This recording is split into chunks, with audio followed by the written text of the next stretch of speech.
Hi ಎಲ್ರಿಗೂ ನಮಸ್ಕಾರ. Welcome back to my YouTube channel. ಎಲ್ರು ಹೇಗಿದ್ದೀರಾ? ಐ ಹೋಪ್ ಎಲ್ರು ಆರಾಮಾಗಿದ್ದೀರಾ ಅನ್ಕೊಂಡಿದ್ದೀನಿ. ಇದು ಟ್ಯೂಸ್ಡೇ ವ್ಲಾಗ್ ಆಗಿರತ್ತೆ. ಇವತ್ತು ವ್ಲಾಗ್ ನಾನು ಬೆಳಿಗ್ಗೆಯಿಂದನೇ ಸ್ಟಾರ್ಟ್ ಮಾಡ್ಕೊಂಡ್ಬಿಟ್ಟಿದೀನಿ. ಯಾಕೆ ಅಂತ ಅಂದ್ರೆ ಮತ್ತೆ ಸಂಜೆ ಮೇಲೆ ಸ್ವಲ್ಪ ಕೆಲಸ ಇರೋದ್ರಿಂದ ಬೆಳಿಗ್ಗೆಯಿಂದಾನೇ ವ್ಲಾಗ್ ಅನ್ನ ಸ್ಟಾರ್ಟ್ ಮಾಡ್ಕೊಂಡಿದೀನಿ. ಸೊ ಈ ಒಂದು ವ್ಲಾಗ್ ಅನ್ನ ಸ್ಟಾರ್ಟ್ ಮಾಡೋದಕ್ಕಿಂತ ಮೊದಲು ತುಂಬಾ ಜನ ಸಪೋರ್ಟ್ ಮಾಡಿದೀರಾ ವ್ಲಾಗ್ಗೆ. ತುಂಬಾ ಜನರಿಗೆ ನಾನು ಥ್ಯಾಂಕ್ಸ್ ಹೇಳೋದಿದೆ. ಸೊ ನನ್ನ ಸಬ್ಸ್ಕ್ರೈಬರ್ಸ್ ಯಾರೆಲ್ಲ ಇದ್ದೀರಾ ನಿಮ್ಮೆಲ್ಲರಿಗೂ ತುಂಬಾನೇ ಥ್ಯಾಂಕ್ಸ್. ಇನ್ನ ಬೆಳಿಗ್ಗೆ ನಾನು ಸ್ವಲ್ಪ ಬೇಗನೆ ಎದ್ಬಿಟ್ಟಿದ್ದೆ. ಯಾಕೆ ಅಂತಂದ್ರೆ ಮಗುಗೆ ಇವಾಗ 8:45 ಇಂದ 2 o'clock ವರೆಗೂ ಸ್ಕೂಲ್ ಇರೋದ್ರಿಂದ ನಾನ್ ಸ್ವಲ್ಪ ಬೇಗನೆ ಎದ್ದೇಳ್ಬೇಕಾಗತ್ತೆ. ಯಾಕೆ ಅಂತಂದ್ರೆ ಮಗುಗೆ ಲಂಚ್ ಮತ್ತೆ ಸ್ನಾಕ್ಸ್ ಹಾಕೊಡ್ಬೇಕು. ಹಾಗೇನೆ ನನ್ನ ಹಸ್ಬೆಂಡ್ಗೂ ಅಷ್ಟೇ ಮಧ್ಯಾಹ್ನಕ್ಕೆ ಲಂಚ್ ನ ಕಳಿಸ್ಬೇಕು. ಯಾಕೆ ಅಂದ್ರೆ ಅವರು ಆಫೀಸಲ್ಲಿ ತಿನ್ನೋದಿಲ್ಲ ಲಂಚು. ಅಲ್ಲಿ ತುಂಬಾ ಗ್ರೀನ್ ಚಿಲ್ಲಿ ಇದೆಲ್ಲ ಬಳಸ್ತಾರೆ. ಮತ್ತೆ ಇವ್ರಿಗೆ ಗ್ಯಾಸ್ಟ್ರಿಕ್ ಬೇಗನೆ ಆಗತ್ತೆ ಅನ್ಬಿಟ್ಟು ಅವರು ಅಲ್ಲಿದು ಫುಡ್ ನ ತಗೊಳಲ್ಲ. ಸೊ ಹಾಗಾಗಿ ಬೆಳಿಗ್ಗೆ ಬೇಗನೆ ಎದ್ಬಿಟ್ಟಿದ್ದೆ. ಇನ್ನ ನಾನ್ ಎದ್ದಿದ ತಕ್ಷಣನೇ ಚಿನ್ನು ಕೂಡ ಹಿಂದೆನೆ ಎದ್ ಬಂದ್ಬಿಡ್ತಾಳೆ. ಅವಳು ನಾನ್ ಮಲಗಿಲ್ಲ ಅಂದ್ರೆ ಅವಳು ಕೂಡ ಮಲಗಲ್ಲ. ಬೆಳಗಿನ ತಿಂಡಿಗೋಸ್ಕರ ನಾನಿಲ್ಲಿ ಸಿಂಪಲ್ ಆಗಿ ಬೆಂಡೆಕಾಯಿ ಪಲ್ಯ ಹಾಗೇನೆ ಚಪಾತಿನ ಮಾಡ್ಕೊಳ್ತಾ ಇದ್ದೀನಿ. ಹಾಗೇನೆ ನೀವೇನಾದ್ರೂ ಬೆಂಡೆಕಾಯಿ ಪಲ್ಯನ ಮಾಡ್ತೀರಾ ಅಂತ ಅಂದ್ರೆ, ಬೆಂಡೆಕಾಯಿ ಪಲ್ಯನ ಮಾಡ್ಬೇಕಾದ್ರೆ ತುಂಬಾ ಜನರಿಗೆ ಏನ್ ಪ್ರಾಬ್ಲಮ್ ಅಂತ ಅಂದ್ರೆ ಅದ್ರಲ್ಲಿ ಬರುವಂತಹ ಲೋಳಿ ಅಂಶ ಏನಿದೆ ಅಲ್ಲ ಅದೇ ಪ್ರಾಬ್ಲಮ್. ತುಂಬಾ ಜನರಿಗೆ ಇಷ್ಟ ಕೂಡ ಆಗೋದಿಲ್ಲ. ಸೊ ಆತರ ಏನಾದ್ರು ನಿಮ್ಗೂ ಇಷ್ಟ ಆಗಲ್ಲ ಅಂತ ಅಂದ್ರೆ ನೀವೇನ್ ಮಾಡಿ ಅಂತ ಅಂದ್ರೆ ಬೆಂಡೆಕಾಯಿನ ನೀವು ಫ್ರೈ ಮಾಡ್ಕೋತೀರಾ ಅಲ್ವಾ, ಬರೀ ಆಯಿಲ್ ಹಾಕಿ 1 ಇಲ್ಲ ಅರ್ಧ ಚಮಚ ಎಣ್ಣೆನ ಹಾಕೊಂಡು ಚೆನ್ನಾಗಿ ಅದನ್ನ ಫ್ರೈ ಮಾಡೋ ಟೈಮಲ್ಲಿ ಅದ್ ಯಾವಾಗ ಲೋಳಿ ಅಂಶನ ಬಿಡ್ತಾ ಬರತ್ತೆ ಆ ಟೈಮಲ್ಲಿ 2 ಚಮಚ ಆಗೋಷ್ಟು ಹುಣಸೆಹಣ್ಣು ರಸ ಅಥವಾ ನಿಂಬೆಹಣ್ಣು ಬರುತ್ತೆ ಅಲ್ವಾ, ನಿಂಬೆಹಣ್ಣು ರಸನ ಹಾಕೊಳ್ಳಿ. ತಕ್ಷಣಕ್ಕೆ ನಿಮ್ಗೆ ಆ ಲೋಳಿ ಏನ್ ಬರುತ್ತಲ್ಲ ಅದು ಕಡಿಮೆ ಆಗತ್ತೆ. ಆಕ್ಚುಲಿ ನಾನ್ ಬೆಂಡೆಕಾಯಿನ ತಿಂತಾನೆ ಇರ್ಲಿಲ್ಲ. ಕಾರಣ ಇಷ್ಟೇ, ಸೇಮ್ ಅದೇ ಲೋಳಿ ಅಂಶ ಇರತ್ತೆ ಅನ್ಬಿಟ್ಟು ನಾನು ತಿಂತಾ ಇರ್ಲಿಲ್ಲ. ಆದ್ರೆ ಅದಾದ ನಂತರ ನಾನು ಈ ತರ ಒಂದ್ಸಲ ಟ್ರೈ ಮಾಡ್ದೆ. ಲೆಮನ್ನು ಅಥವಾ ಹುಣಸೆ ಹಣ್ಣು ನಿಮ್ ಹತ್ರ ಯಾವ್ದಿರುತ್ತೆ ಅದು ಟ್ರೈ ಮಾಡ್ಬೇಕಾದ್ರೆ ಅದು ಚೆನ್ನಾಗಿ ಲೋಳಿ ಬಿಡ್ತಾ ಬರುತ್ತಲ್ಲ ಆ ಟೈಮಲ್ಲಿ ಅದನ್ನ ಹಾಕೊಳ್ಳಿ. ಕಂಪ್ಲೀಟ್ ಆಗಿ ನಿಮ್ಗೆ ಆ ಲೋಳಿ ಅಂಶ ಅನ್ನೋದು ಹೋಗ್ಬಿಡತ್ತೆ, ಸ್ವಲ್ಪ ಕೂಡ ಇರೋದಿಲ್ಲ. ಬೇಕಂದ್ರೆ ಒಂದ್ಸಲ ಟ್ರೈ ಮಾಡಿ. ನಾನ್ ಬೆಳಿಗ್ಗೆ ಬೆಂಡೆಕಾಯಿ ಪಲ್ಯ ಮಾಡ್ತಿರ್ಬೇಕಾದ್ರೆ ಯಾಕೋ ಇದನ್ನ ನಿಮ್ಗೆ ಹೇಳ್ಬೇಕು ಅನ್ನಿಸ್ತು, ಹಂಗಾಗಿ ಹೇಳಿದೀನಿ ಅಷ್ಟೇ. ನಾನಿಲ್ಲಿ ಬೆಂಡೆಕಾಯಿ ಪಲ್ಯ ಮತ್ತೆ ಚಪಾತಿನ ಮಾಡ್ಕೊಂಡಿದ್ದೆ, ಜೊತೆಗೆ ಸ್ವಲ್ಪ ಸಲಾಡ್ ಕೂಡ ಮಾಡ್ಕೊಂಡಿದ್ದೆ. ಬೆಳಗ್ಗೆ ಸಲಾಡ್ ನ ತಿನ್ನೋದಕ್ ಆಗಲ್ಲ ಅನ್ನೋರ್ಗೆ ಇದನ್ನ ಹೇಳ್ತಾ ಇದ್ದೀನಿ. ಯಾಕೆ ಅಂತಂದ್ರೆ ಬೆಳಿಗ್ಗೆ ಎದ್ದಿದ ತಕ್ಷಣ ನಮ್ಗೆ ಪಲಾವೇ ಆಗ್ಬೇಕು, ದೋಸೆನೆ ಆಗ್ಬೇಕು ಅಂತ ತುಂಬಾ ಜನರಿಗೆ ಇರತ್ತೆ. ಆದ್ರೆ ಮನೆಯಲ್ಲಿ ಯಾವ ಟೈಮಲ್ಲಾದ್ರೂ ಸರಿ 3 ಹೊತ್ತಲ್ಲಿ ನೀವು 1 ಟೈಮ್ ಆದ್ರೂ ಏನಾದ್ರೂ ಸಲಾಡ್ ನ ತಗೊಳ್ಳಿ. ಅಂದ್ರೆ ಈ ವೆಜಿಟೇಬಲ್ಸ್ ಮಿಕ್ಸ್ ಆಗಿರುವಂತಹ ಸಲಾಡ್ ಆಗಿರ್ಬೋದು, ಇಲ್ಲ ಕಾಳುಗಳನ್ನ ಮಿಕ್ಸ್ ಮಾಡಿ ಮಾಡಿರುವಂತ ಸಲಾಡ್ ಗಳಾಗಿರ್ಬೋದು, ಈ ತರದನ್ನ ತಗೊಳ್ತಾ ಬನ್ನಿ. ನನಗೆ ನೈಟ್ ಟೈಮಲ್ಲಿ ಮಾಡ್ಕೊಳಕ್ ಆಗ್ಲಿಲ್ಲ ಅನ್ಬಿಟ್ಟು ಬೆಳಗ್ಗೆ ತಗೊಂಡಿದ್ದೆ ಅಷ್ಟೇನೆ. ಇನ್ನ ನಾನು ಸಲಾಡ್ಗೋಸ್ಕರ ಎಲ್ಲಾನು ಕಟ್ ಮಾಡಿ ಇಟ್ಕೊಳ್ತಾ ಇದ್ದೀನಿ. ನಾನು ಯಾವತ್ತೂ ಅಡ್ಗೆ ಮಾಡ್ಬೇಕಾದ್ರೆ ಫಸ್ಟ್ ಎಲ್ಲವನ್ನು ಕಟ್ ಮಾಡಿ ಇಟ್ಕೊಳ್ತೀನಿ. ಕೆಲವೊಂದ್ಸಲ ವಿಡಿಯೋ ಕೂಡ ಮಾಡ್ಕೊಳಕ್ ಇರತ್ತೆ ಅಲ್ವಾ, ಹಂಗಾಗಿ ಫಸ್ಟೇ ಎಲ್ಲಾನು ಕಟ್ ಮಾಡಿ ಇಟ್ಕೊಂಡ್ಬಿಡ್ತೀನಿ. ಈ ತರ ಮಾಡಿ ಇಟ್ಕೊಳ್ಳೋದ್ರಿಂದ ಬೇಗನೆ ಆಗತ್ತೆ ಅಡ್ಗೆ. ಹಾಗೇನೆ ನಮಗ್ ಗೊತ್ತೂ ಆಗಲ್ಲ ಎಷ್ಟು ಬೇಗ ಅಡ್ಗೆ ಆಗೋಯ್ತು ಅಂತ. ಇಲ್ಲ ಅಂತ ಅಂದ್ರೆ ಎಲ್ಲಾ ಹರಿಬರಿ ಆಗೋಗ್ಬಿಡತ್ತೆ. ಅಲ್ಲ ಅದನ್ನ ತಗೋಬೇಕು, ಇಲ್ಲಿ ಇದನ್ನ ತಗೋಬೇಕು ಅನ್ನೋ ಒಂದು ಆ ಕಡೆ ಈ ಕಡೆ ಇದಾಗ್ಬಿಡತ್ತೆ, ಸರಿ ಆಗಲ್ಲ ಅನ್ಬಿಟ್ಟು ಈ ತರ ಮಾಡ್ಕೋತೀನಿ. ಇನ್ನ ಅವರು ಮಧ್ಯಾಹ್ನಕ್ಕೆ ನನ್ಗೆ ರೈಸು ಮತ್ತೆ ಸಾಂಬಾರ್ ಮಾಡ್ಕೊಡು ಅಂತ ಕೇಳಿದ್ದಕ್ಕೆ ಅವ್ರಿಗೆ ರೈಸ್ ಕೂಡ ಮಾಡಿ, ಹಾಗೆ ಸಾಂಬಾರ್ಗೆ ಅಂತ ಹೇಳ್ಬಿಟ್ಟು ಬೇಳೆನ ಬೇಯಿಸ್ಕೊಂಡಿದ್ದೆ. ಅದ್ರ ಜೊತೆಗೇನೆ ಒಂದು ಬಟ್ಲಲ್ಲಿ ಸ್ವಲ್ಪ ಕಡ್ಲೆ, ಏನು ನಾವು ಬ್ರೌನ್ ಕಡ್ಲೆ ತರ್ತೀವಲ್ವಾ ಕಡ್ಲೆಕಾಳು, ಅದನ್ನ ಕೂಡ ಬೇಯಿಸಿಟ್ಕೊಂಡಿದ್ದೆ. ಸ್ವಲ್ಪ ಸಲಾಡ್ ಏನಾದ್ರು ಮಾಡ್ಕೊಡೋಣ ಅದ್ರಲ್ಲಿ ಅನ್ಬಿಟ್ಟು. ಇನ್ನ ಇಲ್ಲಿ ಬೆಂಡೆಕಾಯಿ ಪಲ್ಯನ ಮಾಡ್ಕೊಳ್ಳೋದಕ್ಕೆ ನಾನು ಮಣ್ಣಿನ ಮಡಕೆನ ಯೂಸ್ ಮಾಡಿದೀನಿ. ಮಣ್ಣಿನ ಪಾತ್ರೆನಲ್ಲಿ ಬೆಂಡೆಕಾಯಿನ ಹುರಿಯೋದು ತುಂಬಾ ಕಷ್ಟ. ಯಾಕೆ ಅಂತಂದ್ರೆ ತುಂಬಾ ಟೈಮ್ ತಗೊಂಡ್ಬಿಡ್ತು. ಸೊ ನಾನ್ ಸ್ವಲ್ಪ ಹೆಲ್ದಿ ಆಗಿರ್ಲಿ ಅಂತ ಅನ್ಬಿಟ್ಟು ಮಡಕೆಲೆ ಮಾಡೋಣ ಇವತ್ತು ಅಂತ ಅನ್ಬಿಟ್ಟು ತಗೊಂಡೆ. ಆದ್ರೆ ಅದು ಈ ತರ ಕೈ ಕೊಡತ್ತೆ ಅಂತ ನನಗ್ ಗೊತ್ತಿರ್ಲಿಲ್ಲ. ತುಂಬಾನೇ ಟೈಮ್ ತಗೊಂಡ್ಬಿಡ್ತು. ನನ್ಗೆ ಎಷ್ಟೇ ಫ್ರೈ ಮಾಡಿದ್ರು ಕೂಡ ಅದು ಬೇಗ ಫ್ರೈಯೇ ಆಗ್ತಾ ಇಲ್ಲ. ತುಂಬಾ ಅಂದ್ರೆ ಸಿಂಡದಂಗ ಆಗ್ತಾನೆ ಇಲ್ಲ ಅದು. ನಾನ್ ಹಾಕ್ದಾಗ ಹೆಂಗಿತ್ತು, ನಾನು ತುಂಬಾ ಹೊತ್ತು ಫ್ರೈ ಮಾಡದ್ಮೇಲೂ ಅದೇ ತರಾನೇ ಇದ್ಬಿಟ್ಟಿತ್ತು ಅದು. ಆದ್ರೂ ಕೂಡ ಪರವಾಗಿಲ್ಲ ಅಂತ ಹೇಳ್ಬಿಟ್ಟು ಅದೇ ಮಡಕೆಲ್ಲ ಇನ್ನೊಂದು ಪಾತ್ರೆ ತಗೊಂಡ್ರೆ ಮತ್ತೆ ವಾಶ್ ಮಾಡ್ಬೇಕು ಅಂತ ಹೇಳ್ಬಿಟ್ಟು ಅದ್ರಲ್ಲೇ ಮಾಡ್ಕೊಂಡ್ಬಿಟ್ಟೆ. ಇನ್ನ ಬೆಳಿಗ್ಗೆನೆ ಮಳೆ ಬೇರೆ ಸ್ಟಾರ್ಟ್ ಆಗ್ಬಿಟ್ಟಿತ್ತು. ಎಲ್ಲಾ ಕಡೆನೂ ಇತ್ತೀಚೆಗೆ ಮಳೆ ಯಾವಾಗ ಬರುತ್ತೆ ಯಾವಾಗ ಹೋಗುತ್ತೆ ಒಂದು ಗೊತ್ತಾಗಲ್ಲ. ಬಟ್ ಇವತ್ತು ಸ್ವಲ್ಪ ಬೆಳಿಗ್ಗೆ ಬೇಗನೆ ಎದ್ದಿದ್ವಿ ನಾವು. ತುಂಬಾ ಗಾಳಿ ಕೂಡ ಬೀಸ್ತಾ ಇತ್ತು, ಹಾಗೆ ಮಳೆ ಕೂಡ ನೋಡಿ ಎಷ್ಟು ಮಳೆ ಬರ್ತಾ ಇದೆ ಅಂತ. ತುಂಬಾ ಮಳೆ ಬೀಳ್ತಾ ಇತ್ತು ಇವತ್ತು. ಮಕ್ಕಳನ್ನೆಲ್ಲ ಸ್ಕೂಲಿಗೆ ಕಳ್ಸೋದು ತುಂಬಾನೇ ಕಷ್ಟ. ಹಂಗಾಗಿ ಇವತ್ತು ನಾನ್ ಹೋಗ್ಲಿಲ್ಲ, ನನ್ನ ಹಸ್ಬೆಂಡೇ ಹೋಗಿ ಮಗುನ ಸ್ಕೂಲಿಗೆ ಬಿಟ್ಬಿಟ್ಟು ಬಂದ್ಬಿಟ್ರು. ಇನ್ನ ನಾನ್ ಸ್ವಲ್ಪ ಮನೆ ಕೆಲಸ ಎಲ್ಲ ಇತ್ತು ಅಂತ ಅನ್ಬಿಟ್ಟು ಮಗುನ ಸ್ಕೂಲಿಗೆ ಬಿಟ್ಟು ಬಂದಿದ ತಕ್ಷಣ ಹಸ್ಬೆಂಡ್ ಕೂಡ ಆಫೀಸ್ಗೆ ಹೋಗ್ತಾರೆ. ಮನೆ ಕೆಲ್ಸನೆಲ್ಲ ಮುಗಿಸ್ಕೊಂಡ್ಬಿಟ್ಟೆ. ಇನ್ನ ಸ್ಕೂಲ್ಗೆ ಹೋಗಿ ಅವಳನ್ನ ಕರ್ಕೊಂಬರೋಣ ಅಂತ ಹೋಗ್ತಿದೀನಿ. ಏನಾದ್ರೂ ಇದೆಯಾ ಕೆಲಸ ನನಗೆ? ಇನ್ನ ಅವಳು ಕೂಡ ಅಷ್ಟೇ, ನಾನ್ ಬರೋದನ್ನೇ ಕಾಯ್ತಾ ಇರ್ತಾಳೆ. ಎಲ್ರು ಕೂಡ ತುಂಬಾ ಬೇಗನೆ ಬಂದ್ಬಿಟ್ಟಿರ್ತಾರೆ. ನಾವು ಹತ್ರ ಇರೋರೆ ಸ್ವಲ್ಪ ಲೇಟ್ ಆಗಿ ಹೋಗೋದು, ಯಾಕಂದ್ರೆ ನಾನೊಂದ್ ಸ್ವಲ್ಪ ಲೇಜಿನೇ. ಕರೆಕ್ಟಾಗಿ 2 ಗಂಟೆಗೆ ಹೋಗೋಣ ಅಂತ ಅನ್ಬಿಟ್ಟು ನಾನ್ ಅನ್ಕೊಂಡಿರ್ತೀನಿ. ಬಟ್ ಕೆಲವೊಬ್ರು 1:45 ಇಲ್ಲ ಅಂದ್ರೆ 1:40 ಈ ತರಾನೇ ಬಂದ್ಬಿಟ್ಟಿರ್ತಾರೆ, ಬೇಗನೆ ಬಂದ್ಬಿಟ್ಟಿರ್ತಾರೆ ಮಕ್ಳನ್ನ ಕರ್ಕೊಂಡು ಹೋಗೋದಕ್ಕೆ. ಹಂಗಾಗಿ ಈ ನಡುವೆ ನಾನು ಕೂಡ ಸ್ವಲ್ಪ ಬೇಗ ಹೋಗ್ತಾ ಇರ್ತೀನಿ. ಯಾಕಂತಂದ್ರೆ ಮಕ್ಳು ಅಂದ್ಮೇಲೆ ನಾವು ಬರೋದನ್ನೇ ಕಾಯ್ತಾ ಇರ್ತಾರಲ್ವಾ. ಅವ್ರವ್ರ ಪೇರೆಂಟ್ಸ್ ಮಕ್ಳನ್ನ ಕರ್ಕೊಂಡು ಹೋಗ್ಬೇಕಾದ್ರೆ ನಮ್ಮಮ್ಮ ಯಾಕೆ ಬಂದಿಲ್ಲ ಇನ್ನು ಅಂತ ಅನ್ಕೊಂಡಿರ್ತಾರೆ. ಸೊ ಹಂಗಾಗಿ ನಾನು ಕೂಡ ಬೇಗನೆ ಹೊರಟ್ಬಿಟ್ಟು ಹೋದೆ. ಹೋಗಿ ರೋಡಿಂದ ಬರ್ಬೇಕಾದ್ರೇನೆ ಸ್ಟಾರ್ಟ್ ಆಯ್ತು, ಮನೇಲಿ ಏನ್ ಮಾಡಿದ್ಯಾ ತಣ್ಣಗೆ ಅಂತ. ಸೊ ಅಲ್ಲಿಂದಾನೆ ಇವಳ ಮಾತುಕತೆ ಸ್ಟಾರ್ಟ್ ಆಗತ್ತೆ ನೋಡಿ.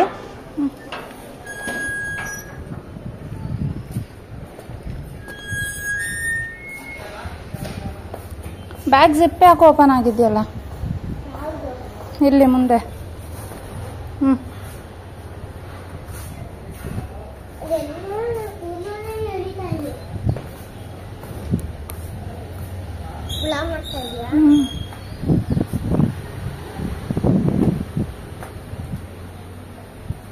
ಬಾ.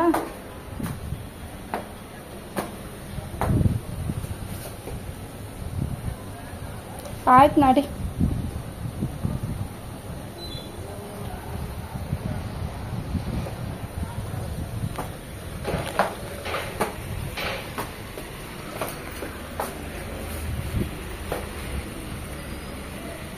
ಮುಂದೆ ನೋಡ್ಕೊಂಡು ನಡಿ.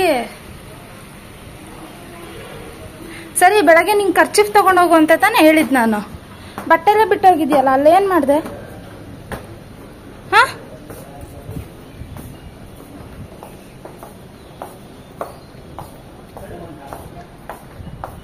ಬಂದಿಲ್ವಾ ಮೂಗಲ್ಲಿ? ಏನೋ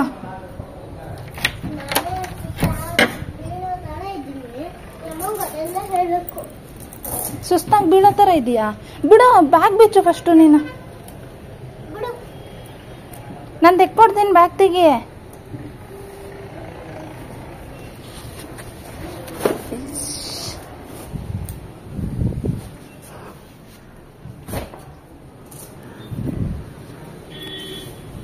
ನಾನು ತೆಗಿತೀನಿ ಬಿಡು ಚಿನ್ನು.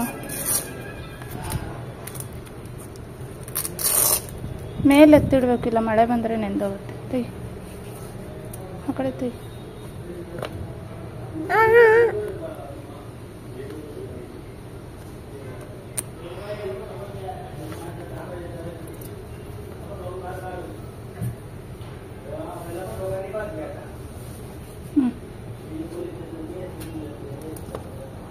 ಹಿಂಸೆ ಆಗ್ತೈತಿ ವೇಡ್ ಹಾಕೊಂಡು. ಕಾಲು ಕೈ ತೊಳೆಯೋ ಫಸ್ಟ್.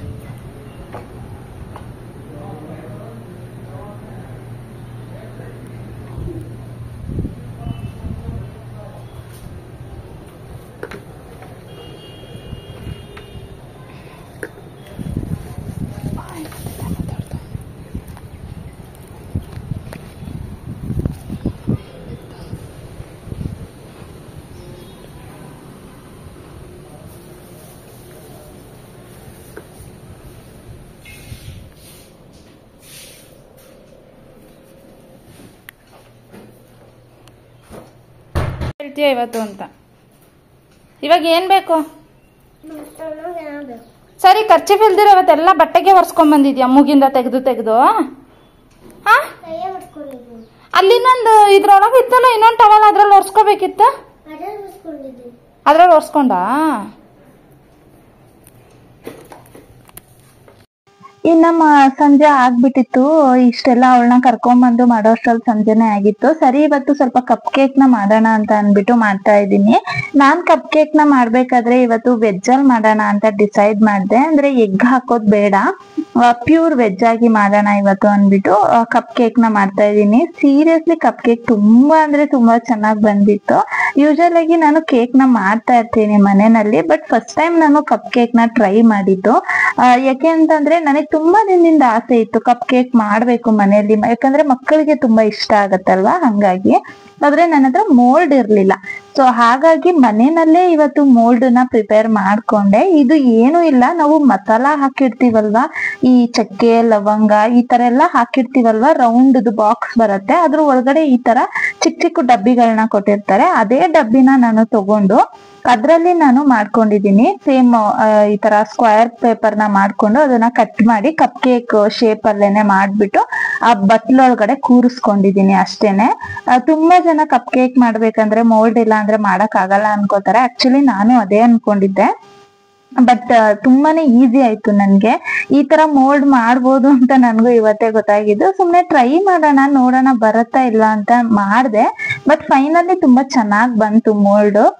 ಫಸ್ಟ್ ಮೋಲ್ಡ್ ನೇ ಟ್ರೈ ಮಾಡಿದೆ. ಅಕಸ್ಮಾತ್ ಏನಾದ್ರು ಎಲ್ಲ ಪ್ರಿಪೇರ್ ಮಾಡಿ ಇಟ್ಕೊಂಡು ಮೋಲ್ಡೇ ಕರೆಕ್ಟ್ ಆಗಿ ಬರ್ಲಿಲ್ಲ ಅಂತಂದ್ರೆ ಅವಾಗ ಏನ್ ಮಾಡೋದು ಅನ್ಬಿಟ್ಟು ಫಸ್ಟ್ ಮೋಲ್ಡ್ ನ ಪ್ರಿಪೇರ್ ಮಾಡಿ ಇಟ್ಕೊಂಡು ಅದಾದ ನಂತರ ನಾನು ಕೇಕ್ ನ ಸ್ಟಾರ್ಟ್ ಮಾಡ್ಕೊಂಡಿದೀನಿ.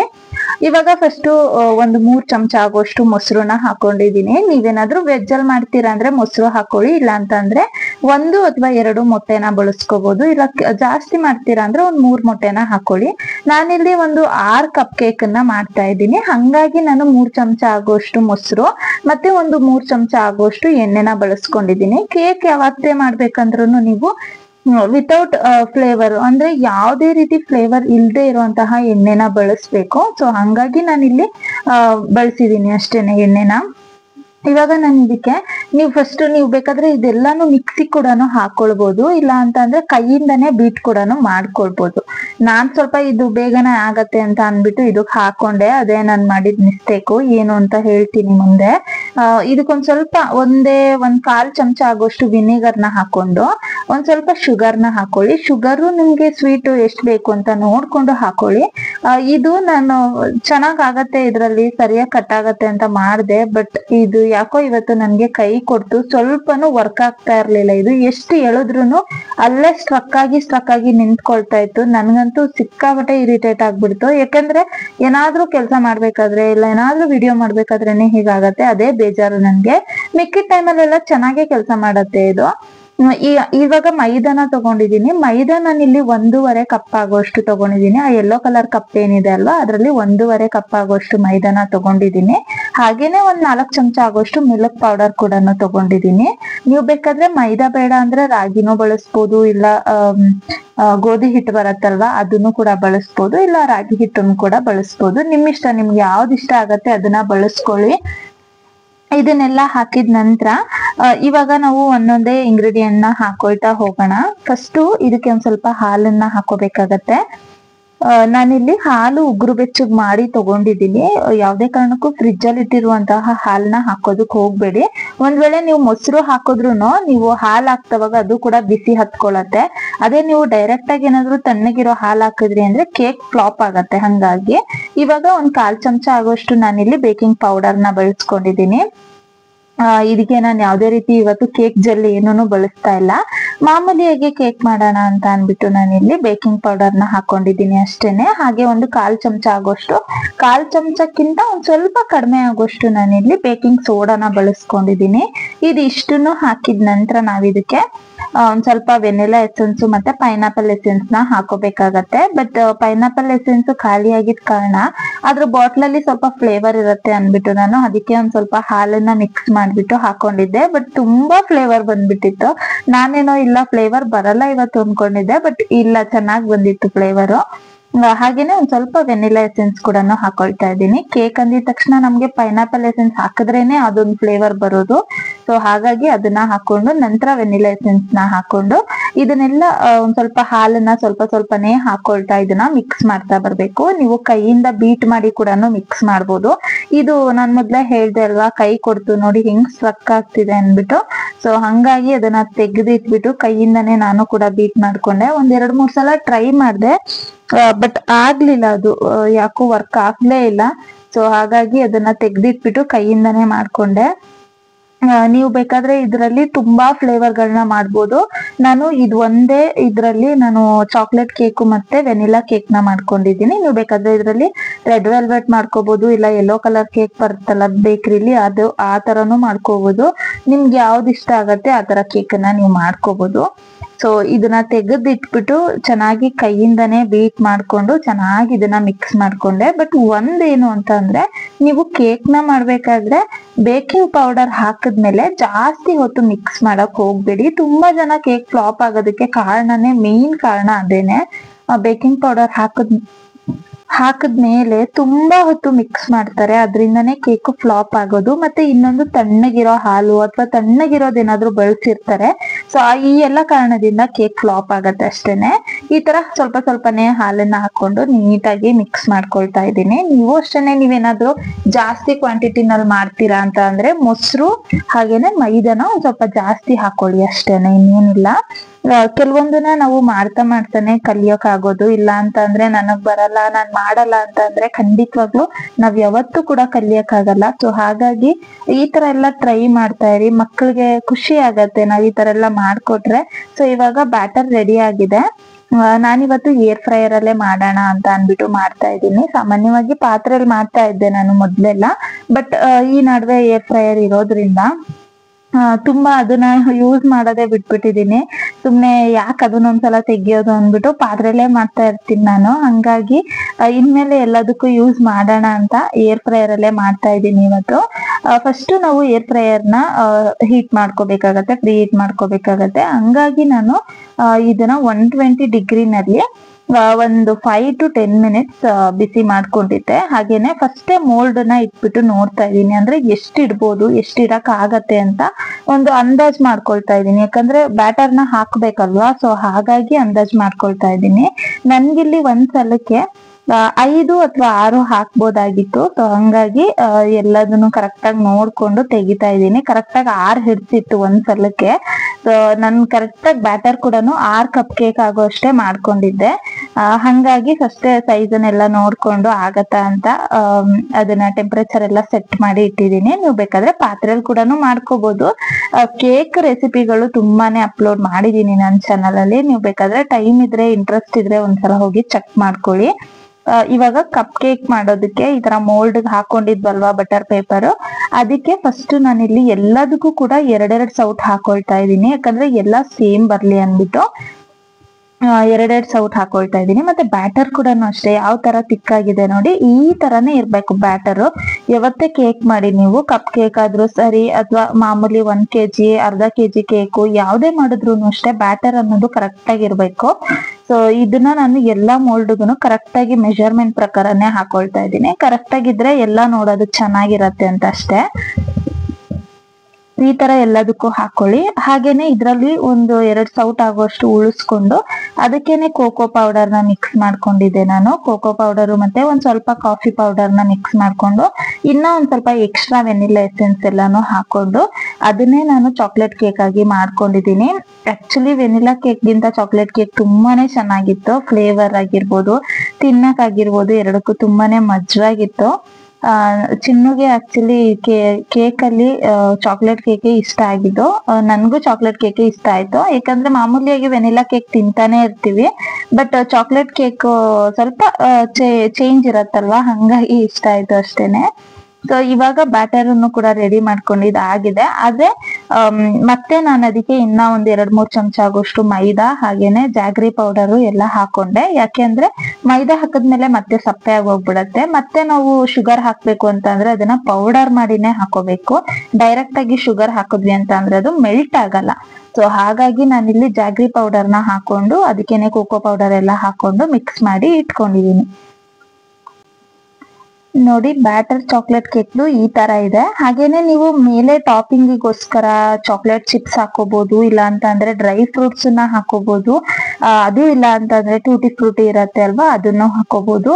ಇಲ್ಲ ಅಂದ್ರೆ ಕೆಲವೊಬ್ರು ಚೆರಿನ ಮನೇಲಿ ಇಟ್ಕೊಂಡಿರ್ತೀರಾ, ಚೆರಿ ಕೂಡ ಹಾಕೊಳ್ಬಹುದು. ನಿಮ್ಮ ಒಂದು ಇಷ್ಟಕ್ಕೆ ತಕ್ಕನಂಗೆ ನೀವು ಹಾಕೊಳ್ಳಿ, ನಿಮ್ಗೆ ಏನ್ ಇಷ್ಟ ಆಗತ್ತೆ ಅದನ್ನ ಹಾಕೊಳ್ಳಿ.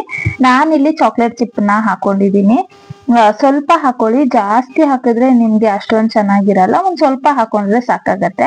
ನಾನಿಲ್ಲಿ ಒಂದ್ ಸ್ವಲ್ಪ ಚಾಕ್ಲೇಟ್ ಚಿಪ್ಸ್ ನ ಈ ತರ ಹಾಕೊಂಡಿದೀನಿ, ಎಲ್ಲದಕ್ಕೂ ಹಾಕೊಂಡಿದೀನಿ. ಆಕ್ಚುಲಿ ಚೆರಿ ಇತ್ತು ನನ್ಗೆ, ಆ ಟೈಮಲ್ಲಿ ನನ್ಗೆ ನೆನ್ಪೇ ಬಂದಿಲ್ಲ ಚೆರಿ ಇದೆ ಅನ್ನೋದು. ಇಲ್ಲ ಅಂದಿದ್ರೆ ನಾನು ವೆನಿಲಾ ಕೇಕ್ಗೆ ಚೆರಿ ಹಾಕೊಳ್ತಾ ಇದ್ದೆ. ಬಟ್ ನನಗ್ ನೆನ್ಪಾಗದೆ ಇರೋ ಕಾರಣ ನಾನು ಎಲ್ಲಾ ಕೇಕ್ ಮಾಡಿ ಎಲ್ಲ ತಿಂದು ಖಾಲಿ ಆದ್ಮೇಲೆ ನೆನ್ಪಾಗ್ತಿದೆ, ಓ ಚೆರಿ ಇತ್ತಲ್ವಾ, ಚೆರಿ ಹಾಕೋಬಹುದಾಗಿತ್ತು ಅಂತ. ಅದಕ್ಕೆ ನಿಮ್ಗೆ ಮೊದ್ಲೇ ಐಡಿಯಾ ಕೊಡ್ತಾ ಇದ್ದೀನಿ.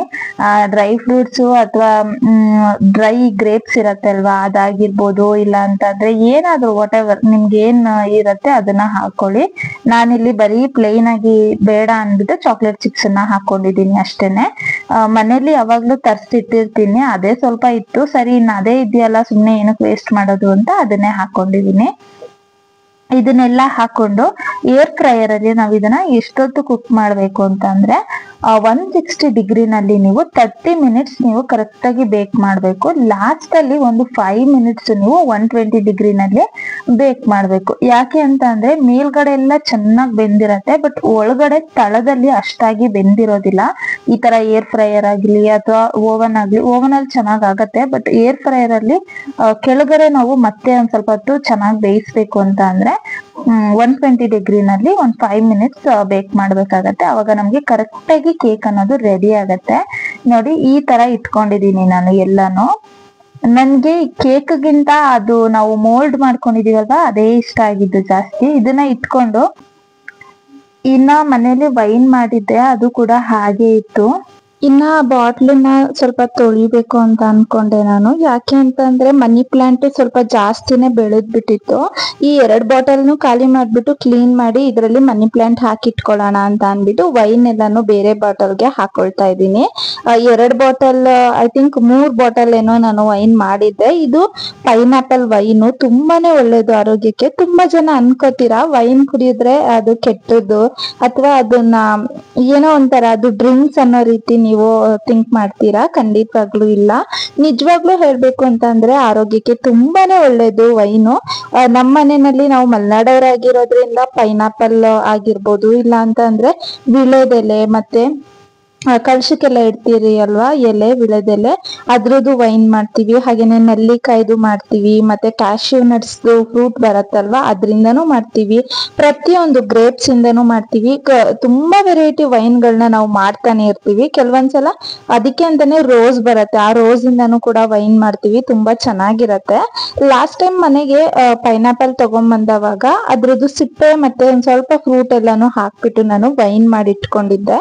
ಅದು ಇವಾಗ ಆಲ್ಮೋಸ್ಟ್ ಒಂದು 3 ತಿಂಗಳು ಆಗಿದೆ. ಸೊ ಹಾಗಾಗಿ ಸಿಕ್ಕಾಪಟ್ಟೆ ಸ್ಟ್ರಾಂಗ್ ಆಗಿದೆ, ತುಂಬಾ ಚೆನ್ನಾಗಿದೆ ಕುಡಿಯೋದಕ್ಕೆ. ಈ ವೈನ್ ವಿಡಿಯೋ ಬೇಕು ಅಂತ ಅಂದ್ರೆ ಒಂದು ಶಾರ್ಟ್ ವಿಡಿಯೋದಲ್ಲಿ ಹಾಕಿದೀನಿ, ಬೇಕಾದ್ರೆ ನೀವು ಕೂಡ ಟ್ರೈ ಮಾಡಿ. ಆಮೇಲೆ ತುಂಬಾ ಜನ ಅನ್ಕೋತೀರಾ ಮಕ್ಕಳಿಗೆಲ್ಲ ಕೊಡಬಾರ್ದು ಇದನ್ನ ಅಂತ. ಇದನ್ನ ಯಾರ್ ಬೇಕಿದ್ರು ಕುಡಿಬಹುದು, ಚಿಕ್ಕವರಿಂದ ಹಿಡಿದು ದೊಡ್ಡವರವರ್ಗುನು ಕುಡಿಬಹುದು. ಕೆಲವೊಂದು ಮಕ್ಕಳು ಕುಡಿಯೋದಿಲ್ಲ, ಹಾಗೇನೆ ಕೆಲವೊಬ್ರು ಪೇರೆಂಟ್ಸ್ ಕೂಡ ಕೊಡೋದಿಲ್ಲ ಕುಡಿಯೋದಕ್ಕೆ. ಆದ್ರೆ ನನ್ ಮಗಳಿಗೆ ವೈನ್ ಅಂದ್ರೆ ತುಂಬಾನೇ ಇಷ್ಟ. ಆ ಕಡೆ ಸೈಡ್ ಅಲ್ಲಿ ಬಾಟ್ಲಲ್ಲಿ ಕಾಲ್ ಭಾಗ ಇತ್ತಲ್ವಾ, ಅದನ್ನೇ ಯಾರ್ ಕುಡ್ದು ಖಾಲಿ ಮಾಡಿರೋದು ಅಂದ್ರೆ ನನ್ ಮಗಳೇ ಕುಡ್ದಿರೋದು. ಅಂದ್ರೆ ಅವಳು ಡೈಲಿ ಕುಡಿತಾಳೆ. ತುಂಬಾ ಜಾಸ್ತಿ ಕೊಡೋದಿಲ್ಲ ನಾನು ಇಟ್ಕೊಂಡಿದ್ದೀನಲ್ವಾ ಗ್ಲಾಸು, ಅದ್ರಲ್ಲಿ ಒಂದ್ ಸ್ವಲ್ಪ ಒಂದು ಕಾಲ್ ಭಾಗದಷ್ಟು ಕೊಡ್ತೀನಿ ಅಷ್ಟೇನೆ. ಯಾಕಂದ್ರೆ ಅತಿಯಾದ್ರೆ ಅಮೃತನು ವಿಷ ಅಂತಾರಲ್ಲ, ಹಂಗೆ ಮಕ್ಕಳಿಗೆ ಯಾಕೆ ಸುಮ್ನೆ ಜಾಸ್ತಿ ಕೊಡ್ಬೇಕು ಅಂತ ಅಷ್ಟೇನೆ. ಆದ್ರೆ ನನ್ನ ಹಸ್ಬೆಂಡ್ ಕುಡೀಲಿ, ಏನು ಪ್ರಾಬ್ಲಮ್ ಆಗಲ್ಲ ಅಂತಾನೆ ಹೇಳ್ತಾ ಇರ್ತಾರೆ. ನಾವು ಮಕ್ಕಳಿಗೆ ಯಾವ್ದೇ ರೀತಿ ಕಂಡೀಷನ್ ನ ಇಟ್ಟಿಲ್ಲ, ಅದನ್ ಮಾಡ್ಬಾರ್ದು ಇದನ್ ಮಾಡ್ಬಾರ್ದು ಅಥವಾ ಹಿಂಗೆ ತಿನ್ಬೇಕು ಹಿಂಗೆ ಇರ್ಬೇಕು ಅಂತ ಏನು ಹೇಳಲ್ಲ. ಸೊ ಹಾಗಾಗಿ ಅವಳಿಗಿಷ್ಟ ಅನ್ಬಿಟ್ಟು ಅವಳಿಗೂ ವೈನ್ ಕೊಟ್ಟೆ. ನಾನ್ ಕುಡಿಬೇಕಾದ್ರೆ ಇನ್ನ ಅವಳು ನೋಡ್ತಾಳೆ ಅಲ್ವಾ, ಸೊ ಹಂಗಾಗಿ ಅವಳಿಗೂ ಕೊಟ್ಟೆ. ನಾನ್ ಇವತ್ತೇ ಫಸ್ಟ್ ಟೈಮ್ ಕುಡಿದ್ ನೋಡಿದ್ದು, ಯಾಕೆಂದ್ರೆ ನಾನ್ ಮಾಡ್ದಾಗಿಂದ ಇಲ್ಲಿ ತನಕ ಒಂದಿನನು ಟೇಸ್ಟ್ ಮಾಡಿರ್ಲಿಲ್ಲ. ನಾನ್ ಇದನ್ನೆಲ್ಲ ಕುಡಿಯಲ್ಲ, ನನ್ನ ಹಸ್ಬೆಂಡ್ ಬೇಕು ಅಂದಿದ್ದಕ್ಕೆ ಮಾಡಿಟ್ಟಿದ್ದೆ ಅಷ್ಟೇನೆ. ಹಾಗೆ ಮಗಳು ಮತ್ತೆ ಹಸ್ಬೆಂಡ್ ಇಬ್ರು ಅದನ್ನ ಕುಡಿದು ಖಾಲಿ ಮಾಡ್ಬಿಟ್ಟಿದ್ರು. ಇಲ್ಲೇ ನೀವೇ ನೋಡ್ತಾ ಇದ್ದೀರಾ, ಇನ್ನೂ ಬೇಕು ಬೇಕು ಬೇಕು ಅಂತಾನೆ ಇದ್ದಾಳೆ, ಬೇಕಾದ್ರೆ ಕೇಳಿಸ್ಕೊಳ್ಳಿ ನೀವೇನೆ. ಎಷ್ಟು ಈ ಟೊಮೊಟೊಗೆ ಎಷ್ಟು ಕುಡಿಯೋದು?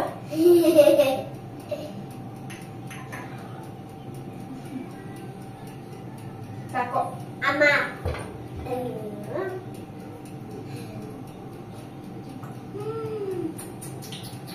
ಹೆಣ್ಗುಡ್ಕಿ ನೀನು.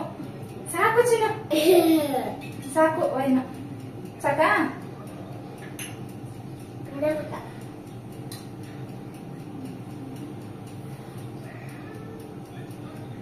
ಅವಳು ಬೇಕಿದ್ರೆ ಬಿಟ್ರೆ ಪೂರ್ತಿನೇ ಬಾಟಲ್ ಎಲ್ಲ ಕುಡಿದು ಖಾಲಿ ಮಾಡ್ಬಿಡ್ತಾಳೆ. ಅವಳು ಯೂಶುವಲ್ ಆಗಿ ಈ ತರದೆಲ್ಲ ಇಷ್ಟನೇ ಪಡ್ತಿರ್ಲಿಲ್ಲ, ಆದ್ರೆ ಈ ಸಲ ನಾವು ಮನೇಲಿ ಮಾಡಿದ್ರಿಂದ ಇಷ್ಟಪಟ್ಟು ಕುಡ್ದಿದ್ದಾಳೆ ಅಷ್ಟೇನೆ. ನಾವು ಈ ತರ ಫ್ರೂಟ್ಸ್ ವೈನ್ ಬಿಟ್ರೆ ಬೇರೆ ಇನ್ನೇನು ಕೊಡೋದಿಲ್ಲ ಮಕ್ಕಳಿಗೆ. ಈ ಕಫ ಕಟ್ಕೊಳ್ಳೋದಾಗಿರ್ಬೋದು, ಇಲ್ಲ ಕೋಲ್ಡ್ ಆಗ್ತಾ ಇರತ್ತಲ್ವಾ, ಹಾಗೆಲ್ಲ ಆದವಾಗ ಈ ತರ ವೈನು ಇದೆಲ್ಲಾನು ಕೊಡ್ತಾ ಇರಿ ಮಕ್ಕಳಿಗೆ, ತುಂಬಾನೇ ಒಳ್ಳೇದು. ನಮ್ ಕಡೆ ಏನ್ ಮಾಡ್ತಾರೆ ಅಂದ್ರೆ ತುಂಬಾ ಜನ ಇದನ್ನ ನಂಬ್ತಿರೋ ಬಿಡ್ತಿರೋ ಗೊತ್ತಿಲ್ಲ, ಬಟ್ ಮಕ್ಕಳಿಗೆ ಕೋಲ್ಡ್ ಅಥವಾ ಕೆಮ್ಮು ಈ ತರದ್ದೇನಾದ್ರು ಆದವಾಗ ಬಿಸ್ಕೆಟ್ ಬ್ರ್ಯಾಂಡಿ ಬರತ್ತಲ್ವಾ ಅದನ್ನ ಕೊಡ್ತಾರೆ. ಆದ್ರೆ ಇವತ್ತಿನ ಕಾಲದಲ್ಲಿ ಅದನ್ನೆಲ್ಲ ಯಾರೆಲ್ಲ ಕೊಡ್ತಾರೆ ಕೊಡೋದಿಲ್ಲ ಅಂತ ನಮಗ್ ಗೊತ್ತಿಲ್ಲ. ಆದ್ರೆ ನಾವು ಚಿಕ್ಕವ್ರು ಇರುವಾಗೆಲ್ಲ ನಮ್ಗೆ ಅದನ್ನೇ ಕುಡಿಸ್ತಾ ಇದ್ರಂತೆ. ಇನ್ನ ವೈನ್ ಎಲ್ಲ ಹಾಕಿಟ್ಟಿದ ನಂತರ ಬಾಟಲ್ ಎಲ್ಲ ನೀಟಾಗಿ ಕ್ಲೀನ್ ಮಾಡ್ಕೊಂಡಿದೀನಿ ನಾನು. ತುಂಬಾ ಜನ ಕೇಳ್ತಾ ಇದ್ರಿ ಮನಿ ಪ್ಲಾಂಟ್ ಹೇಗ್ ಅಷ್ಟ್ ಚೆನ್ನಾಗಿ ಬೆಳೆದಿದೆ ನಿಮ್ ಮನೆ ಒಳಗಡೆ ಅಂತ. ನಾನು ಜಸ್ಟ್ ಅದನ್ನ 15 days ಅಷ್ಟೇನೆ ಹಾಕಿಟ್ಟಿದ್ದು. ಅಂದ್ರೆ ನಾನು ಅದ್ರಲ್ಲಿ ಎಲೆ ಏನು ಇರ್ಲಿಲ್ಲ, ಒಂದ್ ಸ್ವಲ್ಪ ಕಡ್ಡಿ ಅಂತದನ್ನ ನೋಡ್ಬಿಟ್ಟು ಕಟ್ ಮಾಡ್ಕೊಂಡು ತಗೊಂಡಿದ್ದೆ. ಅದ್ರಲ್ಲಿ ನಿಮ್ಗೆ ಗೊತ್ತಾಗತ್ತೆ ಒಂದ್ ಚೂರು ಮೊಳಕೆ ತರ ಬಂದಿರತ್ತೆ ಕಡ್ಡಿನಲ್ಲಿ, ಅಂದ್ರೆ ಎಲೆ ಬಿಡೋ ತರ ಸ್ವಲ್ಪ ಬಂದಿರತ್ತಲ್ವಾ. ನೀವು ಕಡ್ಡಿನಾದ್ರೂ ತಗೊಂಬಂದು ಹಾಕೊಳ್ಬಹುದು, ಇಲ್ಲ ಅಂತಂದ್ರೆ ಎಲೆ ಇರೋ ಕಡ್ಡಿ ಸಮೇತ ಹಾಕೊಳ್ಬಹುದು. ಮತ್ತೆ ತುಂಬಾ ಜನ ಏನ್ ತಪ್ಪು ಮಾಡ್ತೀರಾ ಮನಿ ಪ್ಲಾಂಟ್ ನ ಮನೆ ಒಳಗಡೆ ಇಡ್ಬೇಕಾದ್ರೆ, ನೋಡಿ ಈ ತರ ಬಾಟಲ್ ಗಳಿಗೆ ನೀರನ್ನ ಹಾಕೊಳ್ತೀರಾ ಅಲ್ವಾ, ತುಂಬಾ ಹಾಕೊಳಕ್ ಹೋಗ್ಬಾರ್ದು. ಮುಕ್ಕಾಲ್ ಭಾಗದಷ್ಟು ನೀರನ್ನ ಹಾಕೊಂಡ್ರೆ ಸಾಕಾಗತ್ತೆ. ಕೆಲವೊಬ್ರು ತುಂಬಾ ಕಡಿಮೆ ಹಾಕೊಂಡ್ಬಿಡ್ತೀರಾ, ಅರ್ಧ ಬಾಟಲ್ ಇಲ್ಲ ಅಂತಂದ್ರೆ ತುಂಬಾ ಜಾಸ್ತಿ ಫುಲ್ ಬಾಟಲ್ ಹಾಕ್ಬಿಡ್ತೀರಾ. ನೀವೇನ್ ಮಾಡಿ ಅಂತ ಅಂದ್ರೆ ಬಾಟಲ್ ನ ಪ್ರತಿ ಸಲ ವಾಶ್ ಮಾಡಬಾರ್ದು. ತುಂಬಾ ಜನ ಮಾಡೋ ಮಿಸ್ಟೇಕ್ ಇದೇನೆ. ಒಳಗಡೆ ಇಟ್ಕೋತೀವಿ ಅನ್ನೋ ಕಾರಣಕ್ಕೆ ಬಾಟಲ್ ನ ವಾರ ತೊಳೆಯೋದು, ಇಲ್ಲ ಅಂತಂದ್ರೆ 3 ದಿವಸಕ್ಕೂ ಆ ಗಿಡನೆಲ್ಲ ಮತ್ತೆ ತೆಗೆದ್ಬಿಟ್ಟು ಮತ್ತೆ ನೀರನ್ನ ಬೇರೆ ನೀರು ಹಾಕಿಡೋದು.